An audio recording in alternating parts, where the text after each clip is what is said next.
The Quran we have today is not a fixed text that existed at the time of Uthman, as the standard Islamic narrative claims.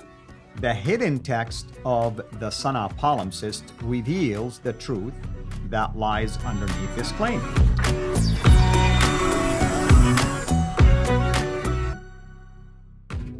Today we are going to highlight a manuscript that we gave you a brief overview about last time, which is the Sana manuscript, and today we're calling it the Sana palimpsest intentionally, and we are going to share more about why we are referring to it as the Sana palimpsest. Of course, with me here to unpack all of that for us is Dr. Jay Smith. Dr. Jay, I know why it's called Sana palimpsest. I'm studying one of those basically sections of this manuscript from my own research and PhD studies.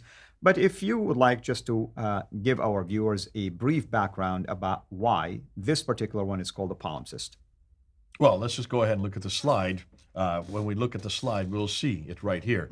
You can see it. This is under ultraviolet light, and you can see that there is a bleeding area script that's coming through, and you notice that the alephs are going the same direction, which means it's a lower text. This is not the other side of the page. Yeah, so the light blue is the lower text. Is the lower text. Dark is the upper text. Is the upper text. And that's why if you put it under ultraviolet light, you can pull the two away from each other and read them side by side. And I have copies of both separated like this. Yes, the upper text by itself and the lower text by itself. And we can do a whole series on that. I've got my slides too. We're just running out of time since we want to keep these from 8 to 10 minutes, so we're not going to do that for these cases. Right. But certainly we could do that in future episodes. We need to do that. But what's interesting, Asma Hilali is the one who's probably the most famous for coming out with her study on it. Mm-hmm. And she looks at this, and her conclusion is that these are nothing more than school texts. Right, they were for practice. Well, I mean, Dr. Hilali, wonderful scholar, by the way. And again, she has her own conclusions. She's entitled to her own conclusion, which I want to say, sadly, she was also attacked for that conclusion for no apparent reason, to be honest. But all that to say is that her conclusion was the reason why you see the lower text, and it has a number of corrections that are done to it, which is Elizabeth Poen highlighted that the process at some point has to be stopped, washed off. And she said it was part of a school where you're training maybe scribes to write, and they were making mistakes. So that's basically what she meant by that. Now, there's some good reasons why people were criticizing her. One very good reason, let's look at the next slide, is take a look and see what we have found. Really what we're talking about are 63 verses. That's all we're talking about, 63 verses. But when you look at the 63 verses, there are 70 variants there. 70 difference between the lower and the upper text. We're just talking about the lower and the upper text.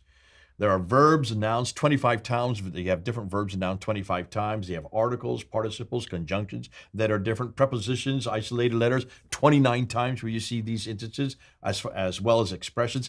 Entire sentences are different. 16 times where entire sentences are different. Some overlap within the same verse. And this cannot be a school text for one very simple reason. Well, let me just give you a number of reasons. Now, first and foremost, and Shoemaker gets into this, and Shoemaker really confronts this. He says, first and foremost, you would not give parchment to students. These are very expensive. Right. Listen, when you just a regular manuscript, let's look. The Sinaiticus is probably the most famous one that we have in the British Library. The Sinaiticus, just that one manuscript of the New and the Old Testament, it took 62 different deerskins to make that text. No one who is poor, first of all, as students are, would have access to that kind of finances. More than that, if you do have access to that kind of finances, you're not going to give it to a student who's going to make mistakes. You only use parchments because they're so expensive when it's the final area. What is interesting is, and this is what Shoemaker points out, when you look at the script and you see these changes, this is not instructions to a student. This is instructions on how to read it, because this is liturgy. This is liturgy. Ooh, well, we know where that liturgy comes from. So let's look and see what he says. Dorosh and Sadeghi and Bergman say this: the upper text of this manuscript is also Quranic, which Dorosh dates to just before the middle of the 8th century, so mid-700s. According to Shoemaker, the original Quranic text of the Sana manuscripts, erased lower writing, is a non-standard version of the Quran that deviates regularly from the received version now identified as the Uthmanic Quran. As such, it is an extremely rare, although not unique, witness to the diverse ways with which the Quran continued to circulate still at the end of the 7th century. So he's very clear that this is an official text. This is not a student that's doing this. This is one of those deviations that Al-Hajjaj and Malik had to finally bring together into one text. Shoemaker continues on in page 77. What we have in the undertext of the Sana palimpsest is a witness to a different early version of the Quran. Once the, what he calls, in quotes, Uthmanic text had achieved dominance, it was erased and replaced with the canonical Maliki Hajjaj version in the middle of the 8th century. Or he would say early to middle 8th century. Dorosh agrees with this when he says it would appear, according to Dorosh, François Dorosh, that the non-canonical versions of the Quran, were still being produced as late as 700 CE, and were only eliminated eventually through the efforts of Abdul Malik and Al-Hajjaj to establish a particular version of the Quran as canonical. So this is one of those deviant texts. This is one of those variants. This is one of those, what we're talking about, in fact, there's reference after reference. This is one of those that either is Ibn Masud's or Ubay ibn Ka'b, or Ibn Musa. It could be even Zayd ibn Thabit. Yeah, I mean, I did look at those variations. I compared it to Ibn Masud, for instance, Ubay. They're not identical, but although, Siddiqui does make the reference that it is possible that it is based on Ibn Masud's, but you can see the style of Ibn Masud's reading is similar to the style. I just want to say the style, thematically speaking. Okay, Shoemaker, and we're going to get into this as we move into his whole promise and when he confronts the radiocarbons. Shoemaker says also that these instructions, what Hilali thought these were for students, no, these are instructions on how to sing, if this is liturgy, how to recite the liturgy of regular form.